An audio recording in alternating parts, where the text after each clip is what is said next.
नमस्कार। प्रादेशिक समाचार के साथ मैं शीला कुमारी। पहले मुख्य समाचार।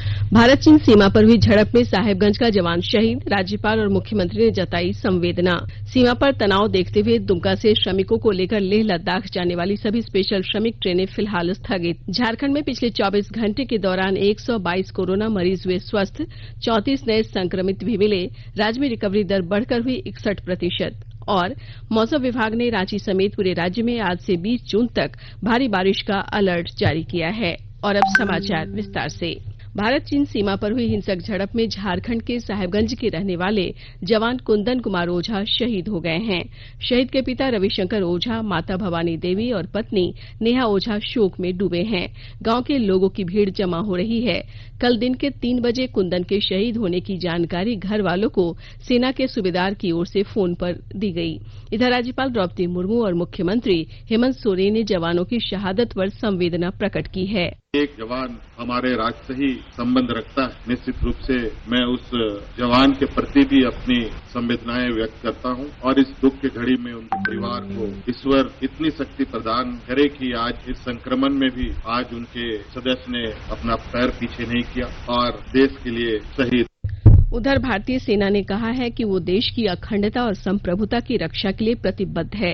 एक वक्तव्य में सेना ने कहा कि भारतीय और चीनी सैनिक अभी गलवान क्षेत्र में अलग हट गए हैं। यहीं सोमवार रात दोनों पक्षों में झड़प हुई थी। इस झड़प में एक अधिकारी और 2 सैनिक शहीद हो गए थे। ड्यूटी पर तैनात गंभीर रूप से घायल 17 सैनिकों की मौत हो गई। इसे मिलाकर भारत के कुल 20 सैनिक शहीद हुए। रक्षा मंत्री राजनाथ सिंह ने प्रधानमंत्री को पूरी स्थिति की जानकारी दी। भारत चीन के बीच बढ़े तनाव के मद्देनजर दुमका से भारत की अंतर्राष्ट्रीय सीमा पर सड़क निर्माण के लिए मजदूरों को ले जाने के लिए निर्धारित सभी 7 विशेष श्रमिक ट्रेनों को रद्द कर दिया गया है। इस कारण कल देर शाम संताल परगना के करीब 1500 मजदूरों को लेह और लद्दाख ले जाने वाली ट्रेन रवाना नहीं हुई। ये ट्रेन मजदूरों को हिमांक और विजयक परियोजना के लिए सीमा सड़क संगठन द्वारा लेह और लद्दाख ले जाने वाली थी। दुमका की उपायुक्त राजेश्वरी बी ने बताया कि सीमा पर बढ़े तनाव के कारण झारखंड सरकार के श्रम विभाग और मुख्यमंत्री कार्यालय के निर्देश पर कल देर शाम दुमका जिला प्रशासन ने मजदूरों को लेह और लद्दाख ले जाने के आदेश को रद्द कर दिया। नेक्स्ट ट्रेन 16 तारीख को शाम को शेड्यूल था, परंतु राज्य सरकार के द्वारा इश्यूज देखा गया है जो हमारे बॉर्डर इलाका में चल रहे हैं। फिलहाल ट्रेन को पोस्टपोन करने की बात रखा गया है और उनको आदेश दिया गया है कि जब तक आगे की अनुमति नहीं मिलेगी विभाग के द्वारा और कार्यालय के द्वारा तब तक हम लोग श्रमिक बंधुओं को नहीं भेजेंगे, परंतु रजिस्ट्रेशन का कार्य हम लोग जारी रखेंगे और जैसे ही सुविधाजनक स्थिति पैदा होगा हम लोग इनको भेजने की प्रक्रिया भी आगे बढ़ाएंगे। बॉर्डर इलाका में कुछ सिक्योरिटी के कंसर्न है क्योंकि वहां उन इलाका में भी कुछ प्रोजेक्ट्स किए जाते हैं जिसमें हमारे मजदूर हमारे श्रमिक जाके कार्य करेंगे। राज्य सरकार के द्वारा कुछ चिंता व्यक्त की गई है। उनके द्वारा ये भी कहा गया है कि जैसे स्थिति नॉर्मल हो जाएंगे ट्रेन को पोस्टपोन करते हुए रिशेड्यूल किया जाए। प्रधानमंत्री नरेंद्र मोदी ने कहा है कि राष्ट्रव्यापी अनलॉक के पहले चरण के 2 सप्ताह के बाद अर्थव्यवस्था फिर से सामान्य हो रही है। 21 राज्यों और केंद्र शासित प्रदेशों के मुख्यमंत्रियों के साथ कल वीडियो कॉन्फ्रेंस के जरिए संवाद के दौरान प्रधानमंत्री ने जीवन और आजीविका बचाने, स्वास्थ्य संबंधी बुनियादी ढांचे को प्रोत्साहन देने, जांच करने और संक्रमित लोगों के संपर्क में आए व्यक्तियों की पहचान करने के साथ साथ आर्थिक गतिविधि बढ़ाने पर ध्यान देने की आवश्यकता पर बल दिया। उन्होंने कहा कि हाल के प्रयासों के कारण अर्थव्यवस्था में सुधार के अनेक संकेत अब दिखाई देने लगे हैं जो भविष्य के लिए उत्साहजनक हैं। श्री मोदी ने मुख्यमंत्रियों से अपील की कि वे संकट को अवसर में बदलें। श्री मोदी ने कहा कि सरकार के समय पर किए गए फैसले और सक्रियता से की गई कार्रवाई से देश कोविड-19 की चुनौती से निपटने के लिए बेहतर स्थिति में है। कल की बातचीत राज्यों और केंद्र शासित प्रदेशों के साथ 2 दिवसीय बातचीत का पहला चरण था। इसमें पंजाब, असम, केरल, उत्तराखंड, झारखंड, छत्तीसगढ़, त्रिपुरा, हिमाचल प्रदेश, चंडीगढ़, गोवा, मणिपुर, नागालैंड, लद्दाख, पुदुचेरी, अरुणाचल प्रदेश, मेघालय, मिजोरम, अंडमान और निकोबार द्वीप समूह, दादर नगर हवेली और दमन दीव, सिक्किम और लक्षद्वीप ने भाग लिया। मुख्यमंत्रियों ने इस चुनौतीपूर्ण समय में नेतृत्व और देश को महामारी से सामूहिक लड़ाई के लिए एकजुट करने के लिए प्रधानमंत्री को धन्यवाद दिया। प्रधानमंत्री के साथ वीडियो कॉन्फ्रेंसिंग के बाद मुख्यमंत्री हेमंत सोरेन ने रांची में बताया कि वे प्रधानमंत्री को राज्य में कोरोना संक्रमण से संघर्ष और केंद्र से राज्य की उम्मीदों के लिए पत्र भेजेंगे। इधर प्रधानमंत्री नरेंद्र मोदी आज 15 राज्यों तथा केंद्र शासित प्रदेशों के मुख्यमंत्रियों से संवाद करेंगे। इनमें महाराष्ट्र, तमिलनाडु, दिल्ली, गुजरात, राजस्थान, उत्तर प्रदेश, मध्य प्रदेश, पश्चिम बंगाल, कर्नाटक, बिहार, आंध्र प्रदेश, हरियाणा, जम्मू कश्मीर, तेलंगाना और ओडिशा शामिल है। स्वास्थ्य और परिवार कल्याण मंत्रालय ने लोगों को सलाह दी है कि वे नोवल कोरोना वायरस से अपने को सुरक्षित रखने के लिए सभी बुनियादी एहतियाती उपायों का पालन करें और सामाजिक दूरी बनाए रखें। एक रिपोर्ट। सरकार ने कहा है कि आवश्यक वस्तुओं की पर्याप्त आपूर्ति जारी है और लोगों को चिंता करने की कोई जरूरत नहीं है। लोगों को सलाह दी जाती है कि वे आवश्यक वस्तुओं और चिकित्सा सामानों की खरीदारी करते समय धैर्य रखें और शांत रहें। आवश्यक वस्तुओं को खरीदने के लिए बार बार बाहर निकलने से बचें। साथ ही लोगों से हाथ मिलाने और गले लगने से भी बचना चाहिए। बाजार, मेडिकल स्टोर और अस्पतालों में लोग कम से कम 1 मीटर की दूरी बनाए रखें। घर पर गैर जरूरी सामाजिक समारोह से बचा जाना चाहिए और घर पर मेहमानों को नहीं बुलाना चाहिए। लोगों को अपनी आंख, नाक और मुंह छूने से बचना चाहिए और लगातार हाथ साफ करते रहना चाहिए। हाथ को दोनों तरफ से कम 20 सेकंड तक रगड़कर धोना चाहिए। यदि कोई व्यक्ति खांसी या बुखार से पीड़ित है तो वह दूसरों के संपर्क में आने से बचे और डॉक्टर से तुरंत परामर्श ले। स्वास्थ्य मंत्रालय ने कोरोना वायरस के बारे में जानकारी के लिए एक टोल फ्री नंबर 1075 जारी किया है। इधर राज्य सरकार की ओर से भी कई दिशा निर्देश जारी किए गए हैं। इस सिलसिले में सरकार ने हेल्पलाइन नंबर 181 जारी किया है। सरकार ने कहा है कि कोरोना वायरस से संदिग्ध तौर पर संक्रमित कोई व्यक्ति पाया जाता है तो इसकी सूचना 0651 जो रांची का कोड है और टेलीफोन नंबर 2261-000 तथा 2261-002 के अलावा फैक्स नंबर 2261-856 और मोबाइल नंबर 9955837428 पर दी जा सकती है।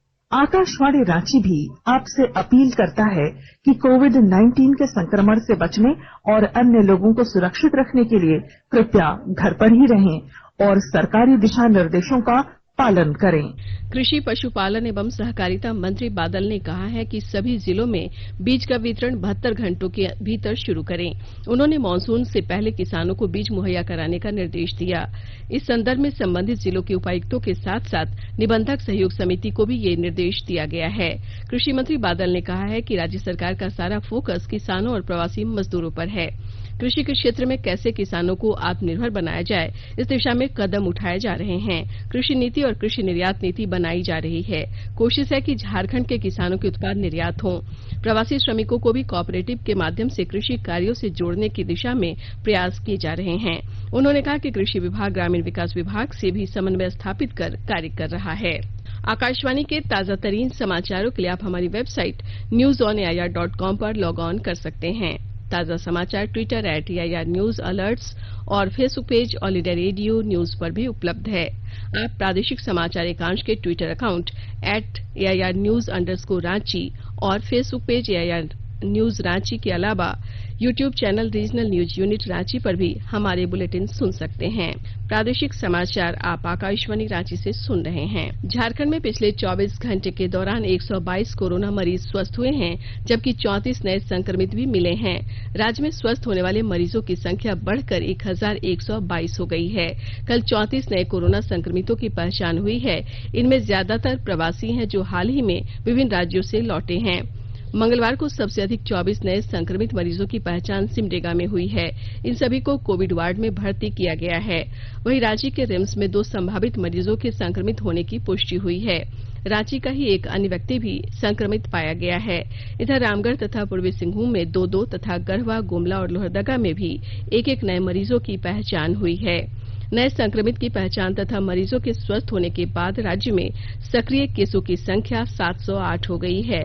अब तक प्रदेश में 1839 मरीजों की पहचान हुई है, जिनमें 1122 स्वस्थ भी हुए हैं। वंदे भारत मिशन के तहत आज नई दिल्ली होते हुए कई लोग झारखंड पहुंचेंगे। आज 76 लोग बांग्लादेश से वंदे भारत मिशन के तहत नई दिल्ली होते हुए झारखंड पहुंचेंगे। अब तक वंदे भारत मिशन के तहत 390 विदेशी नागरिक झारखंड पहुंच चुके हैं, जिनमें से 21 नागरिकों में कोविड-19 की रिपोर्ट सकारात्मक पाई गई है और 234 नागरिक संस्थागत संगरोध के तहत रह रहे हैं। एक दिन पहले ही 17 लोग भूटान से सड़क मार्ग द्वारा पाकुड़ पहुंचे थे। राज्य में कुल 1122 लोगों ने कोविड-19 के खिलाफ लड़ाई जीत ली है, जिससे कोविड-19 मरीजों की सुधार दर बढ़कर 61% हो गई है। राज्य में अब तक 1,10,813 नमूनों का परीक्षण किया जा चुका है। वहीं कोरोना वायरस से केवल 9 मौतें दर्ज की गई हैं, जिसके साथ ही राज्य में मृत्यु दर केवल 0.48% है। शिल्पी, आकाशवाणी समाचार, रांची।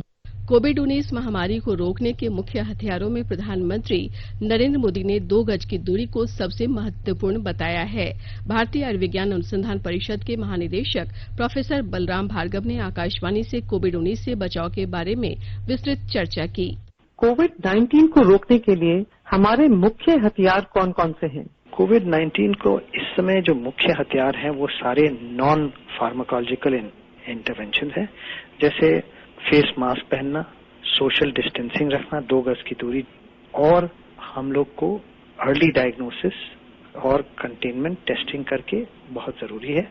ज्यादा इम्पोर्टेंट बात यह है कि जो हमारे हाई रिस्क वाले लोग हैं, जो एल्डरली पॉपुलेशन है, जिनको कोमॉर्बिडिटीज हैं, डायबिटीज, हाइपरटेंशन या फेफड़े की बीमारी जिनको है, या छोटे बच्चे 10 साल की उम्र से कम, या प्रेग्नेंट मदर्स, इनको संभाल के रखना है, आइसोलेट करके रखना है ज्यादा, क्योंकि इनमें बीमारी यदि फैलती है तो फिर थोड़ी सी सीरियस ज्यादा होती है। साहिबगंज जिले में लॉकडाउन के दौरान वापस लौटे श्रमिकों को रोजगार उपलब्ध कराने के लिए जिला प्रशासन डाटा तैयार कर रहा है।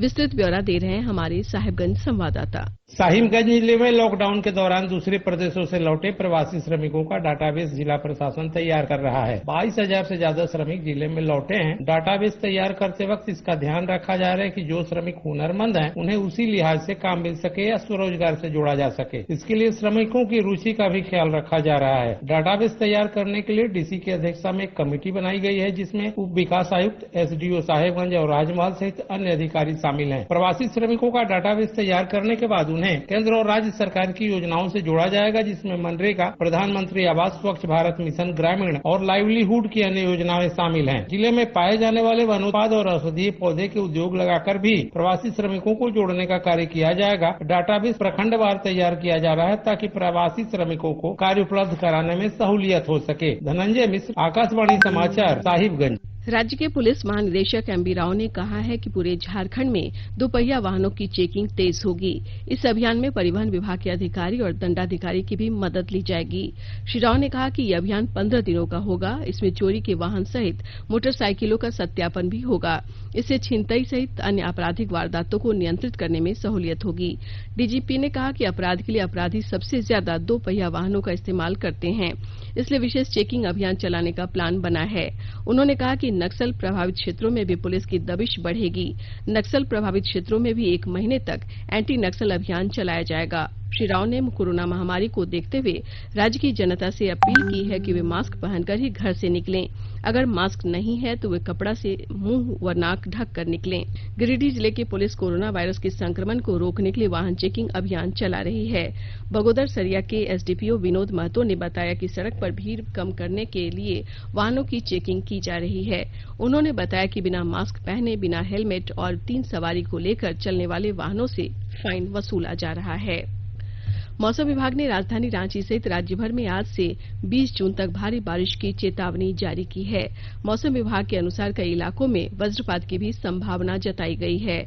आज रांची के अलावा पलामू, बोकारो, गुमला, हजारीबाग, रामगढ़ और खूंटी जिले में भी भारी बारिश की संभावना है। पिछले 24 घंटे के दौरान राज्य में सबसे अधिक बारिश रांची में हुई है। और अब संक्षिप्त खबरें। चतरा जिले के सिमरिया रेफरल अस्पताल के लैब टेक्नीशियन के कोरोना पॉजिटिव पाए जाने के बाद भी स्वास्थ्य महकमा अलर्ट नहीं है। रेफरल अस्पताल के लैब को अभी तक न तो सैनिटाइज किया गया है और न ही सील। हालांकि टेक्नीशियन के पॉजिटिव पाए जाने के बाद आनन फानन में उसे कोविड-19 हॉस्पिटल चतरा में भर्ती जरूर करा दिया गया है। साकची थाना में आयोजित सीनियर एसपी एम तमिलवानन ने बताया कि सिटी एसपी सुभाष चंद्र जाट के नेतृत्व में टीम गठित की गई और इस टीम ने छिनतई के आरोपी मोनू प्रसाद को गिरफ्तार कर लिया। अंत में मुख्य समाचार एक बार फिर। भारत चीन सीमा पर हुई झड़प में साहेबगंज का जवान शहीद, राज्यपाल और मुख्यमंत्री ने जताई संवेदना। सीमा पर तनाव देखते हुए दुमका से श्रमिकों को लेकर लेह लद्दाख जाने वाली सभी स्पेशल श्रमिक ट्रेनें फिलहाल स्थगित। झारखंड में पिछले 24 घंटे के दौरान 122 कोरोना मरीज हुए स्वस्थ, 34 नए संक्रमित भी मिले।